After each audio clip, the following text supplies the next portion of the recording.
Hello everyone and welcome back.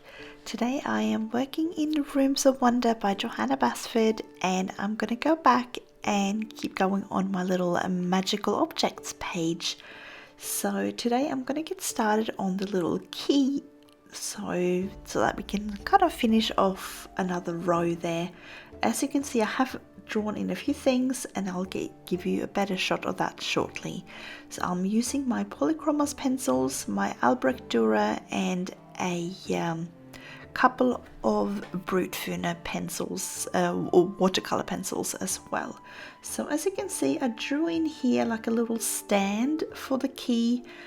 Took me a little while, so I'm just going to show you. This is the little mechanical pencil that I used, and I'll just show you how I'm going to trace over it just with a little line markers. I got this one. I was going to use a 0.3, but I couldn't find that one, so we're just using the 0.1. It is super fine, and I do feel a little bit off kind of using this one, and I'm sitting really awkwardly. I'm sort of half on the side here, so I have a feeling this isn't going to be absolutely perfect, but it doesn't really matter.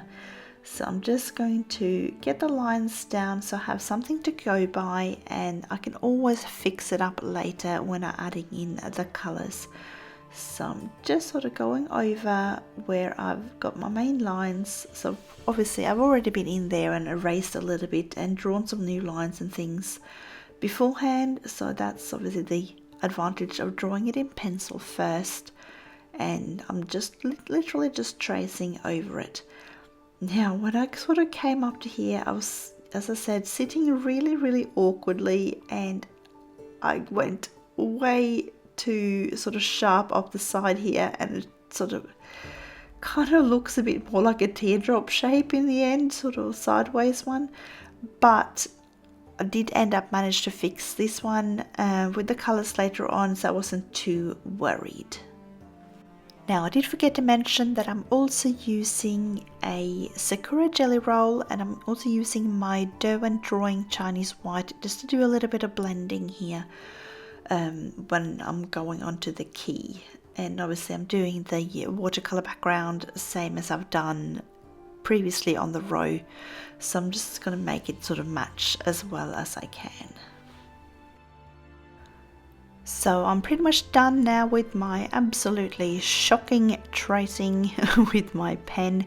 I'm just going to go ahead and erase all the pencil marks. I'm just using my mechanical eraser. I'm actually not pressing the button, but I do like the fine, that it's nice and fine and I can get into the details and not sort of go over too big a piece of the paper. So let's just get started with the colouring. I really love when I'm doing like a silvery kind of tone. I love having a blue undertone to it. I don't know why, it's just one of the things that I like to do when I do my silver. So I'm going in actually really dark first, and I'm layering in all of my shadows, and I'm using the dark indigo for that. And sort of just wherever I think there's shadows, there are some little shadow lines in there that are good indicators. So I'm going to go over those, and then also wherever I think it might go in a little bit. So it's got all of these little extra bits and pieces on the key. So whatever that sort of sits on top, I expect the other bits to sort of be underneath. I hope that makes sense. So like here on that little circle there, these little things here, I'm just making sure I've got a little bit of shadow on top and below. And then here on the key, I'm just going to add some random sort of shadows here and there, just thinking of where it might curve around and such, those sort of things. So I'm going to do, on the little handle here, I'm going to do the shadow on the right hand side, and then I'm going to have the highlight a little on the left hand side. That seems to be one of my things. I don't know why, I just always do it that way, but yeah, it's just personal preference, I guess. So just here, I'm just making sure that I'm adding in the shadow. I got a nice sharp point, and I've had actually a couple of questions about which pencil sharpener I use. I do use a Staedtler tabletop manual sharpener, and it is linked in the description below.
So I finished my first layer of dark indigo, so I'm going to go over with the cold grey 3 and just start going over the top of it.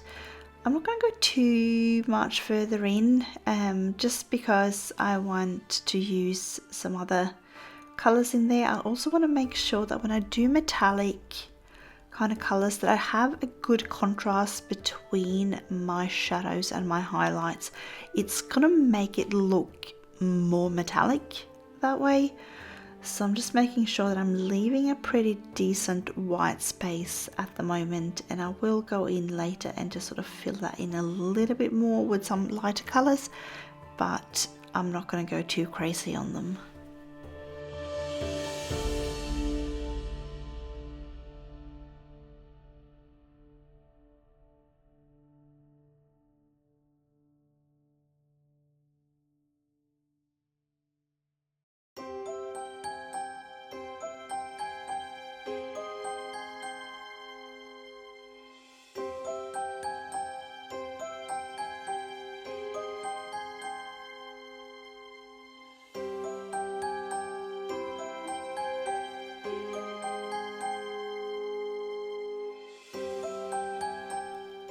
So for my lighter colours, I'm going to go with the sky blue first, and then I'm going to go with some grey over the top of that, but I'm picking a very light one.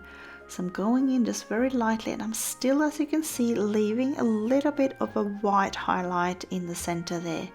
So just make sure that you do leave those white spaces. I will be using my Derwent drawing Chinese white in a little bit and just blending that in a little bit more, and then we'll layer more on top of that afterwards.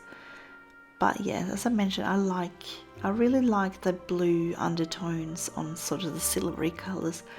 I'll probably add in on the highlights, I'm thinking of adding in a little bit of those yellow tones from the background, just a tiny bit of it, but we'll see. I'm not have quite decided. I might go with like a Naples Yellow or something like that, and hopefully that will just bring in a little bit of the shine from that sort of golden background.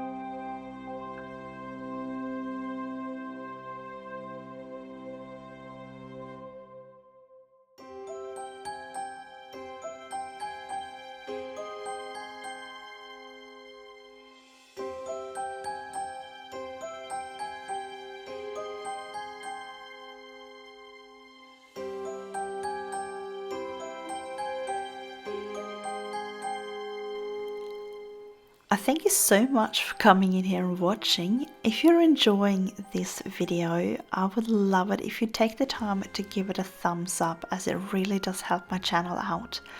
And if you're new here, I would love to have you subscribe, and don't forget to hit the notification bell to get notified whenever I post new content. And if you've got any suggestions on what sort of colors I should use for the next row that we're going to be using or doing this in this series, then please pop it down in the comments. So we've already got some colors up the top there, and I've got the gold in the center. So should we go with some of the things that we had up the top and just redo those, or should we go with something completely different? What do you guys think?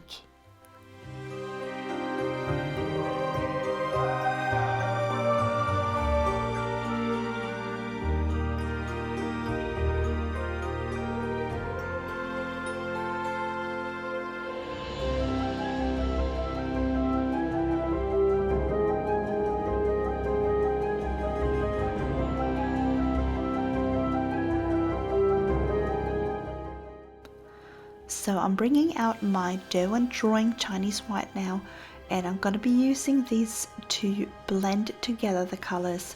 This one is a really lovely soft wax-based white, and I love it for this kind of blending where I want to kind of smush things together a little bit more rather than layering so much. So it does save me a little bit of time, as it covers a lot of the white tooth of the paper. So I'm just sort of smushing together all these colors, and then I'm going to go over it again with the colors that we've already used.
So I did decide to go in here with the Naples Yellow just for these little highlights. It just matches really well with the background that we're going to do, and I would expect those sort of colors to show up on a kind of silvery key. So I thought I'll just bring that in a little bit. I don't know how well it shows up on camera, but it does show up in real life. So you don't have to be too careful, but just, yeah, so you can see there, so it's similar to that color there.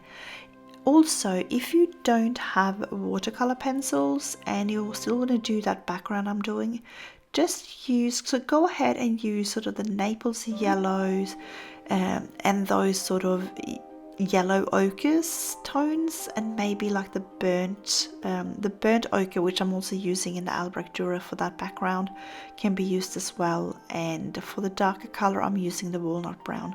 So you can obviously use your polychromos for these backgrounds as well.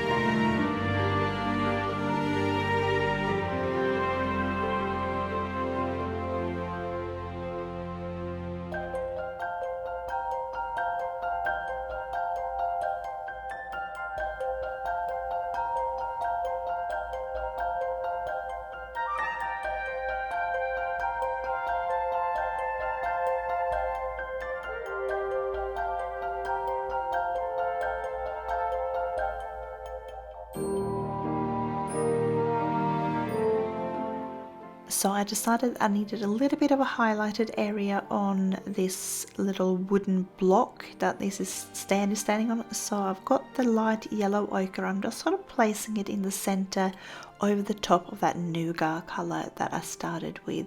I'm also going to put a little bit at the front. Really, I'm having the light source coming more so towards from the back, but I'm going to do it at the front anyway. Don't tell anyone.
So I just want to darken up the shadows a little bit more, so I am going to go in with the black. You guys know that I don't usually go for black until the very end, until I absolutely have to, and I can kind of use this to help straighten up some of those lines that turn out a bit awful. Hopefully yours turn out better than mine. But I'm also going to add in just a little bit of shadow from these little holders there, and just sort of darken up a couple of areas here a little bit. And once I got this in, it does help with this sort of little area, just that little base there, and it did help make it look a little bit less warped and horribly drawn.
So I think that's about enough black for now.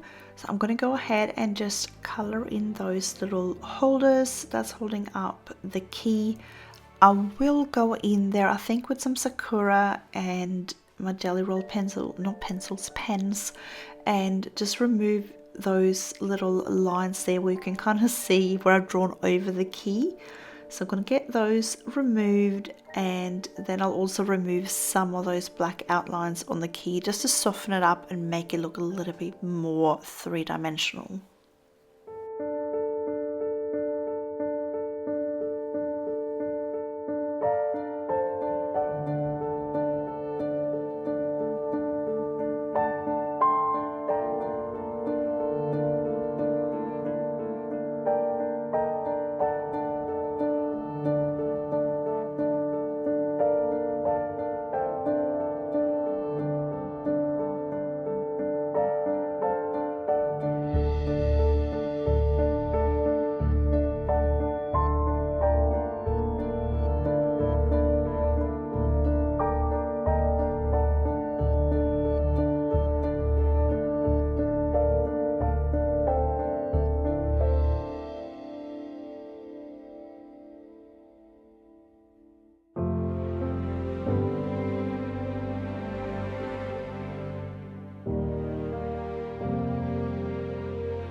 So it's Sakura Jelly Roll time. I'm using my 05 as I usually do. It is super fine, tip on this one, and I find I don't usually need to color over the top of it because it will just kind of tone down the black outlines but not leave a huge white mark, if that makes sense. So I can usually get away with not having to add any color on top. You can if you want to, but you can, yeah, usually save a little bit of time by using this fine one. If you do obviously want a thicker white line, you can go with the 08 or the 10. For these, they will release a whole lot more of the white pigment.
So I've put away my Polychromos and I brought out my Albrecht Dürer and my Brutfuner watercolor pencils. So I'm just starting with the burnt ochre and I'm trying to match the little items I have on the side that I've already done.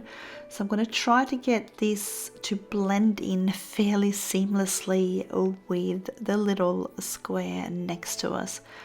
So I'm just going in light, and you can absolutely layer up your Albrecht Dürer. I will do a bit of layering first before I activate that first layer, and then I'll let that dry and I'll add another layer, and just keep going until what you have on your paper matches what you've already done if you're following along. Don't worry too much about what I'm doing, just look at what you have and kind of try to match that and make it have that sort of seamless transition.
just like I've done with the other objects on this row, I will go ahead and add my ivory color just behind there, just because I want it to almost look like there is a light source directly behind my objects.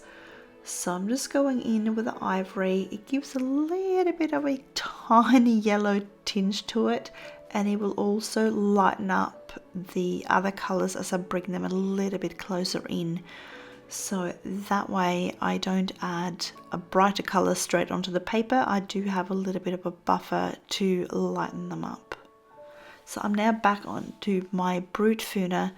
So I think this is the only one I'm going to use today. There's one color here, so I've got a set of, I think it's like 150 Brutfuner pencils or something, and I'm just using it one. It just happens to be that I only have a small selection of the Albrecht Dürer pencils, so I don't have all the colors I would have usually used, and that way, since I do have a full set of the Brutfuners, I just decided to go in there and find a color that would complement the ones that I was already using. So this one worked a treat. I think, I'm just trying to think which this one would be. I think it kind of ends up being a little bit like the light yellow ochre. By the time I activate it, I think that's roughly the kind of color I'm aiming for. So if I was doing this in all Albrecht Dürers, that would most likely be the one I would pick for here. And same if you're using Polychromos, you can literally pick the exact same colors that I do in Albrecht Dürer, and then, as I just said, just use the light yellow ochre instead of this one here. So I did have a question about warping of the paper when you're using water in the Johanna Basford books. So one of the things you just need to make sure is that you just constantly wipe off your water brush if you're using a water brush. So this is my Pentel water brush, so that means it's got a little water reservoir at the top, and it is feeding that water through the paintbrush. If that is too scary for you, and that's completely okay, it's not everyone's cup of tea, just go ahead and use a regular brush for watercolor, but just have it just slightly damp. I wouldn't wet it too much. Test it out at the tester page in the back of Johanna's books and just find out what sort of, or how much water you need for your style of coloring. We're all different and we're all using different pressures, different techniques, so try that out and just see what you prefer. So just make a couple of swatches in the back of the book and then try it with less water, more water, a water brush, a regular paintbrush, and just see what you prefer and what will give you the best results for the style that you use. Now, if you do find that the paper is warping a little bit, there is of course ways that you can straighten that up afterwards. You can literally, once it's all dry, close the book and then stack a whole lot of other heavy things on top of the book, and it does help straighten out the page fairly well. You could also put another piece of paper over the top and then very, very gently give it a bit of an iron. The heat will help straighten out your paper, and you should be fine to color on the back side of that page with something else. So that's a few of the methods that you can use. I usually just stack something on top and that will help straighten out my page. I hope that helps.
So I think we're nearly there. I think the only thing left, I'm just going to add a little bit more shadows, but I can't be bothered waiting for this layer to dry.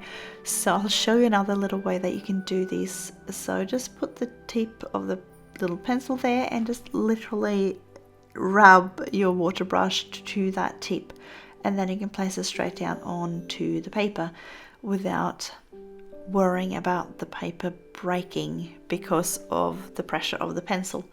So that helps a little bit, and it's a little bit more forgiving. As you can see, just be careful with how much pigment you put down.